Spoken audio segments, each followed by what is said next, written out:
Hi, Shelly. Good morning to you as well. It's really great. There are so many different events taking place, not just today on Veterans Day, but for several days out. But we are at Ally Gardens, an Arco gas station, and is one of many across the county that is giving out free gas to our veterans. And Shelly, I want to show you a live picture of just how many cars are here. The free gas doesn't start until 7 o'clock this morning, but veterans started arriving, I'm not kidding you, 4:30 this morning, and the line just continues to grow. Hi, good morning to both of you. So right now, police are not releasing a ton of information about this shooting, but we do know that an officer and a suspect were injured and were taken to a nearby hospital. The extent of their injuries unknown at this point. Well, let me show you guys what it looks like right now. Jacqueline, is it a confirmed fatality now? Is that what I'm hearing? Yeah, Christy, CHP reported about 25 minutes ago that sadly the woman driving that white Honda that got stuck underneath the Amazon semi-truck died, later pronounced dead at the hospital. But let's show you a live picture, still very active. Hi, good morning. Yes, so we are in the foyer of this brand new church located in the Del Mar Heights area. This is really exciting, you guys. Armenians have their very own church for the first time in the county. This is really significant for the Armenian community living here, which you may not know this. There's actually quite a few of us who live here. So this is a foyer, like I mentioned. We're gonna have this kind gentleman open the door and we can show you inside of the church. No one has been inside. Hi, good morning. Nathan Fletcher was home when the fire started, as well as his family, but thankfully no one was hurt. No injuries have been reported so far. The area is still blocked off, so let's show you. Hi, good morning to both of you. It happened just 4 hours before kickoff. The Holiday Bowl is now the 5th bowl game to be canceled due to COVID issues. The game was going to be the first football game ever played at Petco Park. NC State is exhausting all options to replace the Bruins. Oh, come on, Jacqueline. That's not how you shake That's it, not first how of you all. gotta go. Like, come on, there you go. A little harder. That's You've seen the movies. That's still not the right way. There you go. Well, now she's like dancing with it, which is better than what she was doing before. All right, question for all you guys watching. Do you think Santa can fit $400 million on his sleigh? Now to some developing news. Federal investigators are expected to arrive in El Cajon today after a small plane crashed into a neighborhood. The Major League Baseball players and owners are likely heading toward a lockout at midnight. That's when their current collective bargaining agreement expires. The two sides have met this week to work out a new deal, but that's not expected to be finalized today. Good morning. I am Jacqueline Sarkissian and Christy Russo also joining us this morning, who is less than pleased with the forecast today. I think that's safe to say, right, Christy? Yes, ma'am. Well said. You just nailed that one. Well, take a look at this. A Tesla driver loses control and crashes on top of an ambulance in Kearney Mesa.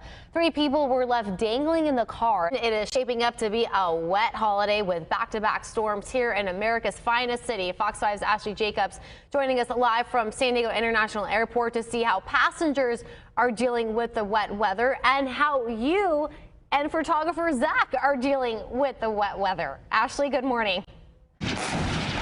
Happening more than 7,000 miles away is what some are calling could be the first genocide of the 21st century. The center of the conflict is taking place in a region known as Artsakh.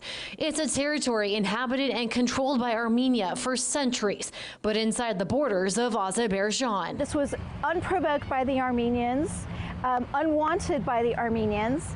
And since then, it's escalated into basically a full-blown war.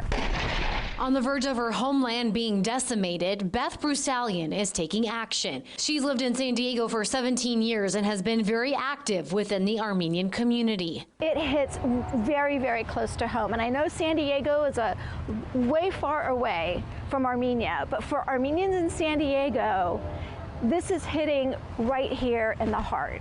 Although the conflict may seem irrelevant to non-Armenians, Brusalian explains why the rest of the world should care. If it escalates and Russia gets involved and Iran gets involved and maybe Syria gets involved, it's going to be almost not only a third world war, but it's also going to mean genocide again for the Armenians. She describes what's happening as a humanitarian crisis, leaving her no choice but to make this graphic that's been circulating on social media. It illustrates why other major powerhouse countries like the United States needs to step in. What can the world and global community do to protect us from being the first genocide of the 21st century?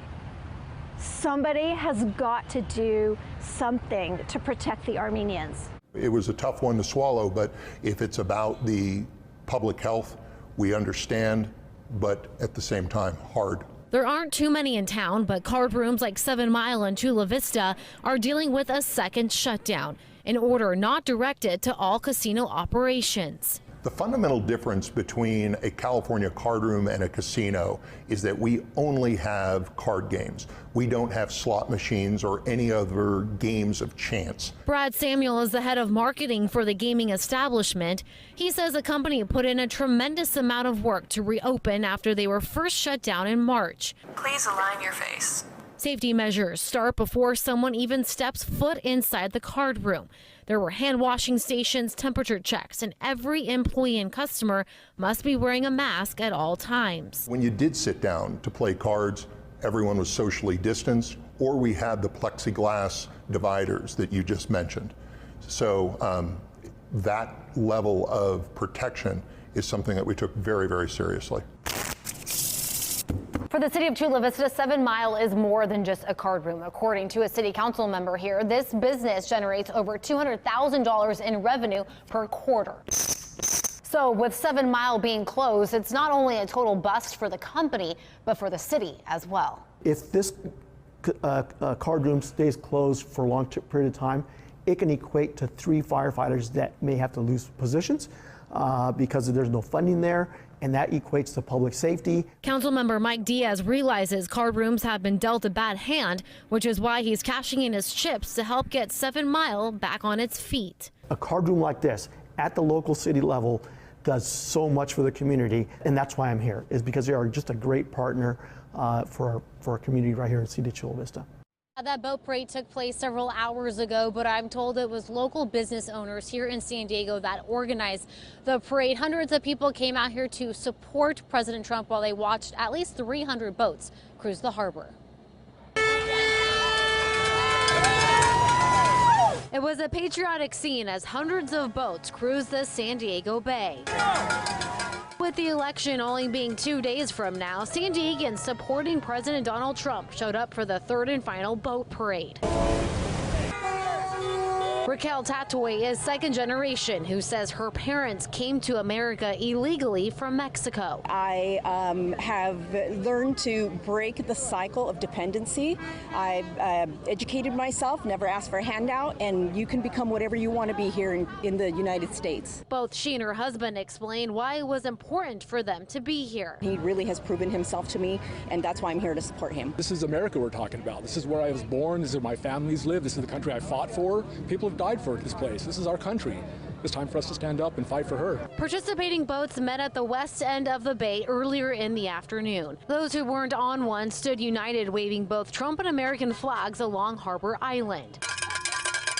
That's where we found Brad and Sandy. He's definitely improved the nation for us, and we want 4 more years of it for sure. I mean, before COVID, things were great, and they're going to be great again. For the most part, it was all smooth sailing. The only opposition met throughout the event was this guy cruising around with a Joe Biden flag. And for those still in limbo on who to vote for, Tatoy had one final message. Educate yourself and pick the best person for the job. Don't go based on feeling. A lot of people that came out today say that if the president is reelected for 4 more years, they're hoping that he could reopen schools and help several of those businesses who have been so affected due to the coronavirus. Reporting live from Harbor Island, Jacqueline Sarkissian, Fox 5 News.